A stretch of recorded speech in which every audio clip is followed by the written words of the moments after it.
C'est le grand entretien de ce Smart Impact, 26 minutes avec une personnalité qui compte dans notre économie. Et je reçois Romain Derberg, bonjour. Bonjour Thomas. Bienvenue, vous êtes le directeur général de Candia, première marque de lait de consommation créée en France en 1971. Alors on peut dire quoi? C'est une marque d'éleveur peut-être, c'est la première caractéristique? C'est sa première caractéristique, c'est une marque d'éleveur créée par les éleveurs pour les éleveurs. Oui, Donc ils ont créé cette marque, ils avaient déjà créé auparavant la marque Yoplait. oui.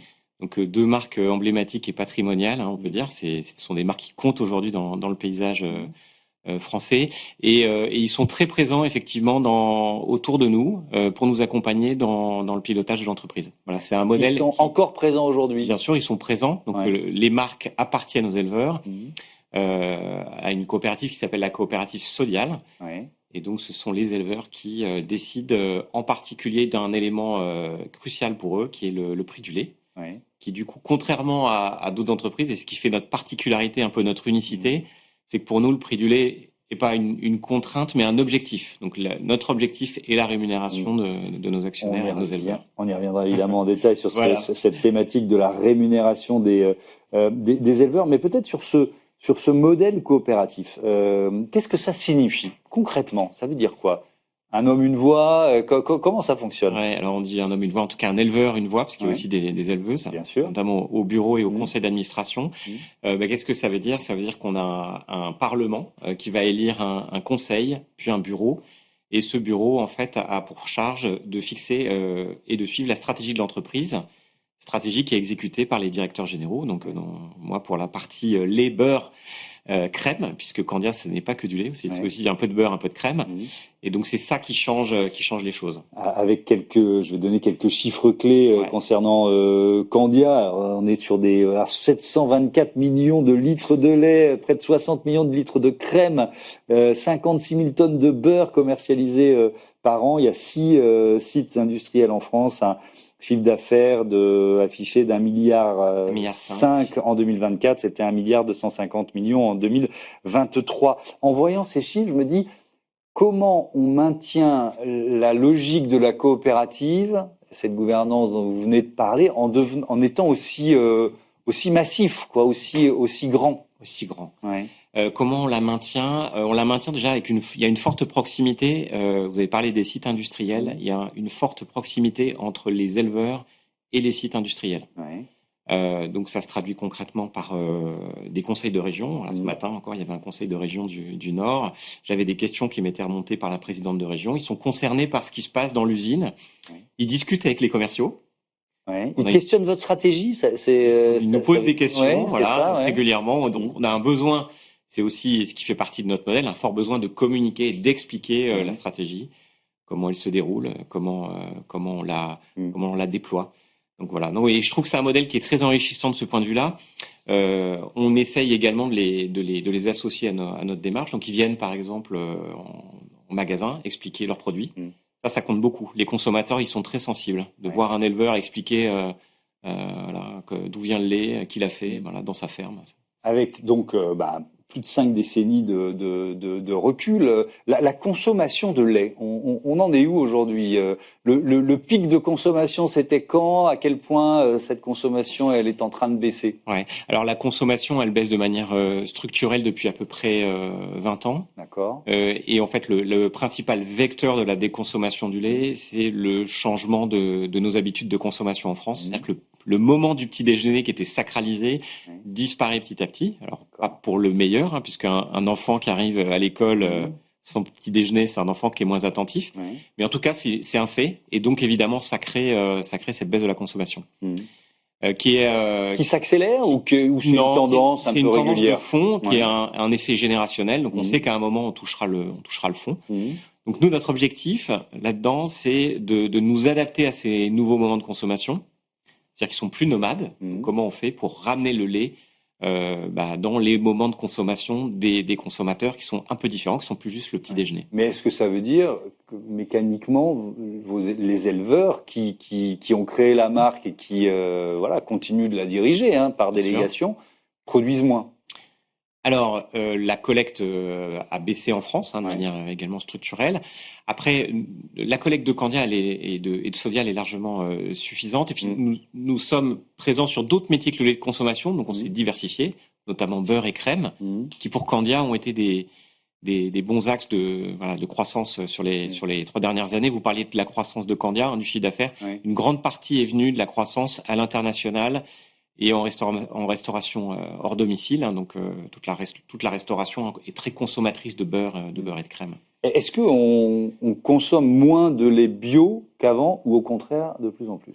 Alors on consomme moins de lait bio, d'autant que la vague d'inflation qui a affecté la grande distribution après l'Ukraine a rendu les consommateurs très sensibles au prix et le bio était un peu plus cher.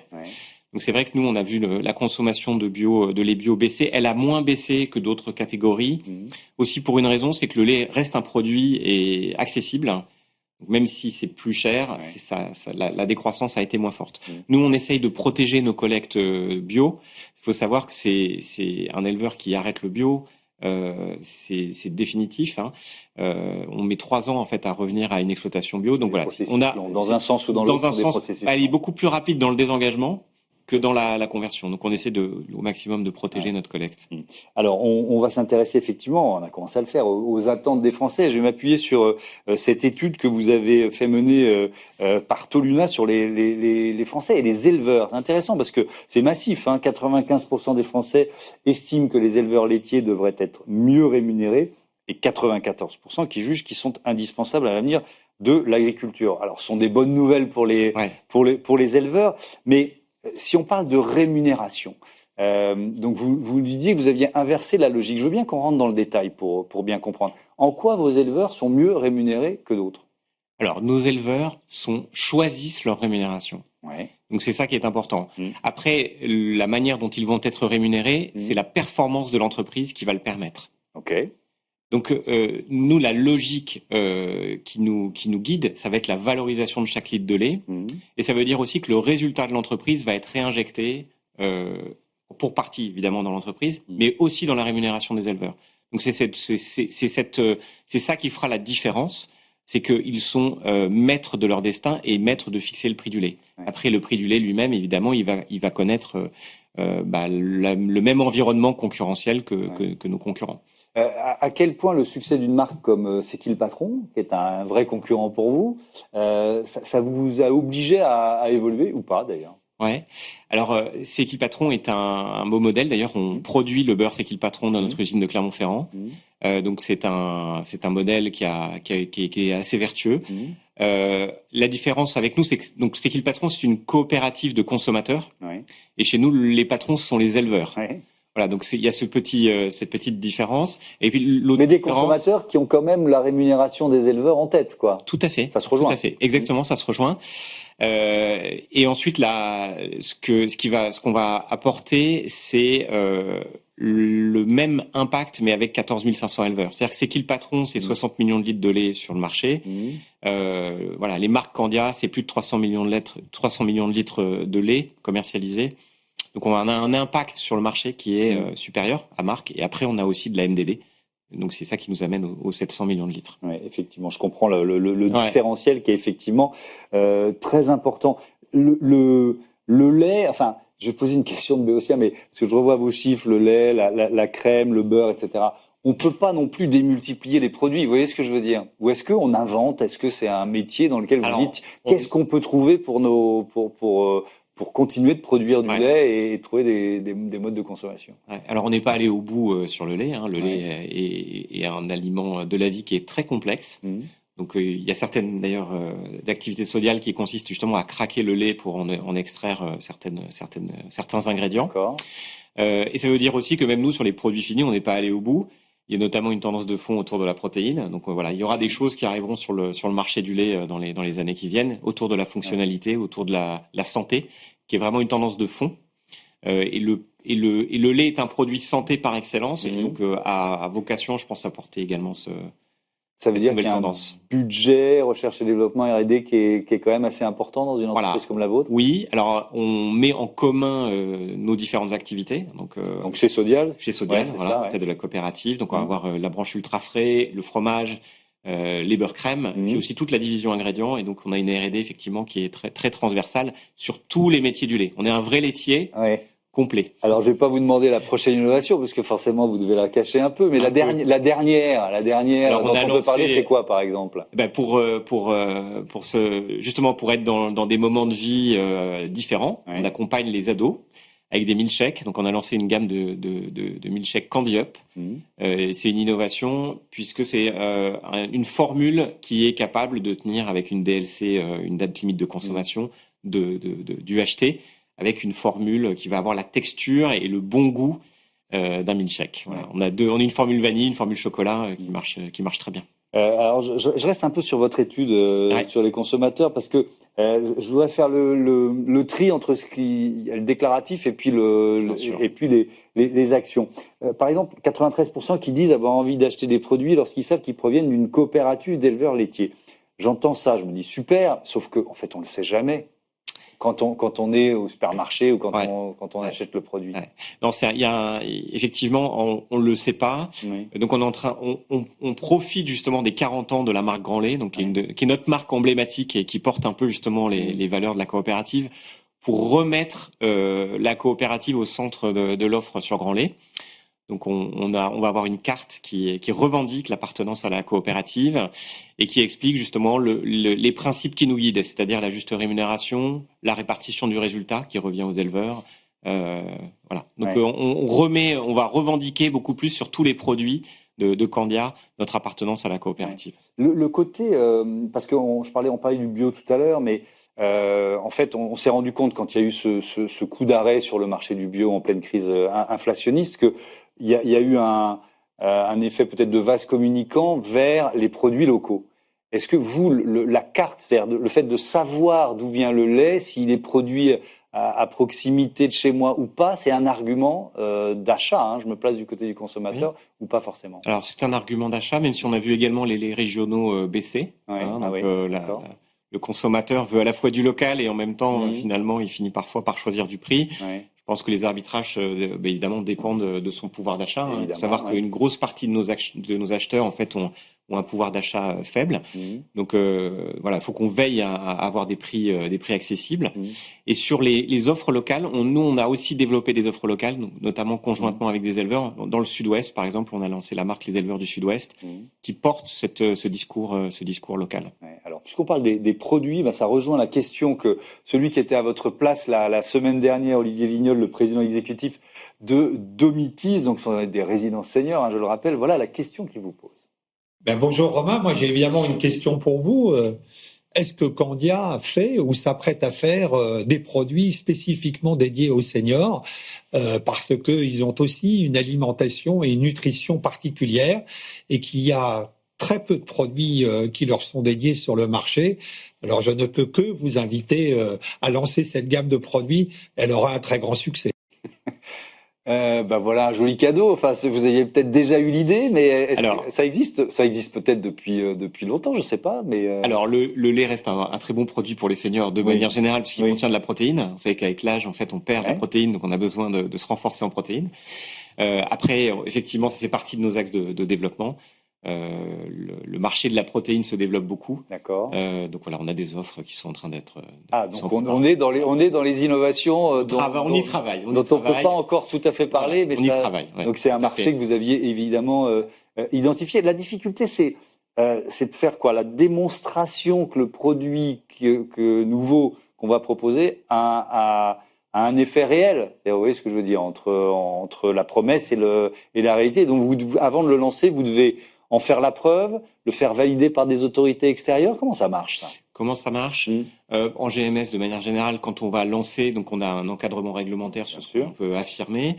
En particulier, si on prend le cas des seniors, en fait, on sait de toute manière qu'il y a une carence globale en protéines avec l'âge. Donc, en fait, on va répondre très naturellement à une offre.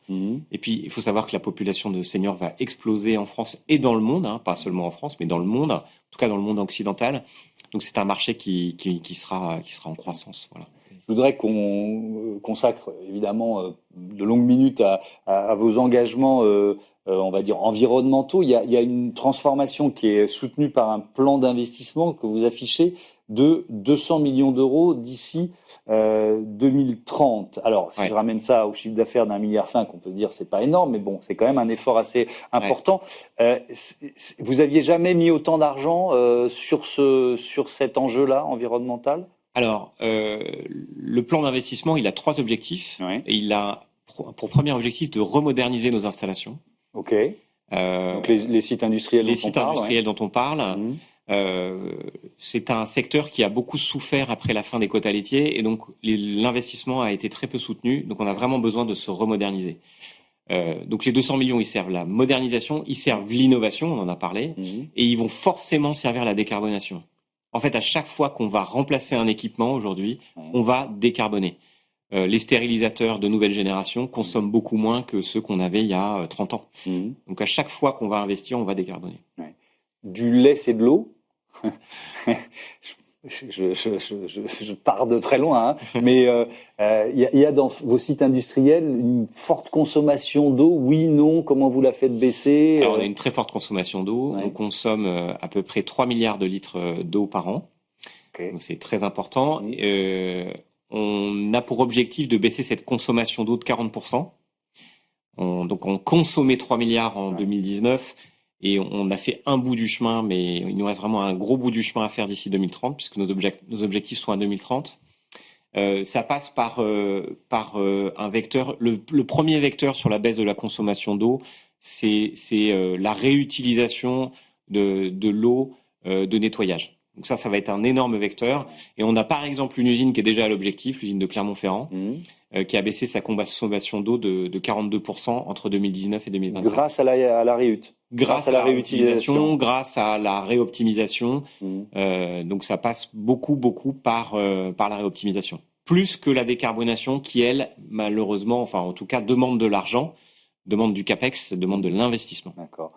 Est-ce que ça suppose de revoir les circuits dans vos usines pour pouvoir réutiliser les zones de nettoyage, etc. Oui. Alors, parce que vous parliez de la rénovation d'un outil industriel qui datait un peu et qui souffrait d'un manque d'investissement depuis quelques décennies, si j'ai bien compris. Donc, est-ce que ça veut dire qu'il faut rentrer dans le dur, quoi? On rentre dans le dur, oui, c'est vrai. On refait dans notre plan de réinvestissement, on ne change pas évidemment les installations lignes de conditionnement pour ligne de conditionnement. On revoit également la structure des sites. En particulier, on a un site dans le nord de la France sur lequel on va investir massivement. Et là, on va revoir l'intégralité du schéma directeur industriel. Ça s'appelle comme ça. Voilà, c'est comme ça qu'on l'appelle. Un mot un peu pompeux, mais qui désigne bien la vision qu'on a pour le site. Je pose la question parce que quand on parle de réutilisation des eaux, notamment des eaux usées ou des eaux grises, c'est pas exactement la même chose, mais bref, on va pas entrer dans le détail. Ça suppose parfois d'avoir 2 circuits de canalisation différents. Là, je rentre dans le dur, je rentre dans le détail. Ça suppose de récupérer les eaux de nettoyage, avoir des tanks de stockage pour réutiliser l'eau, une eau qui a été utilisée une première fois, qui a servi à nettoyer une première fois une ligne, ou un fin de cycle de nettoyage pour la réemployer. Donc ça, c'est un exemple. Et on va avoir d'autres exemples. On va utiliser notamment ce qu'on appelle les ECML. Les eaux de concentration de matière laitière. Donc on concentre le lait, donc on va retirer l'eau qui vient donc du lait, c'est ce que vous disiez tout à l'heure. Et cette eau, on peut la réutiliser effectivement sous certaines conditions qui sont définies de manière réglementaire. D'accord. Par exemple, quand vous créez du lait en poudre, vous récupérez l'eau. Alors nous on crée pas du lait en poudre, mais on va concentrer du lait pour pouvoir le transporter de manière plus économique et voilà, on va essayer de transporter moins d'eau. Donc on va faire du lait concentré. D'accord, j'ai compris. Est-ce que la réglementation en matière d'eau usée, je reste là-dessus, c'est un thème qui me passionne. Est-ce qu'elle vous aide ou est-ce qu'elle vous freine? Est-ce qu'il y a des usages que vous pourriez développer, mais qui sont interdits aujourd'hui? Elle accompagne nos évolutions. C'est-à-dire typiquement les ECML, les eaux de concentration de matière laitière, la réglementation va progressivement nous accompagner pour qu'on puisse la réutiliser de plus en plus. Donc voilà, elle nous freine.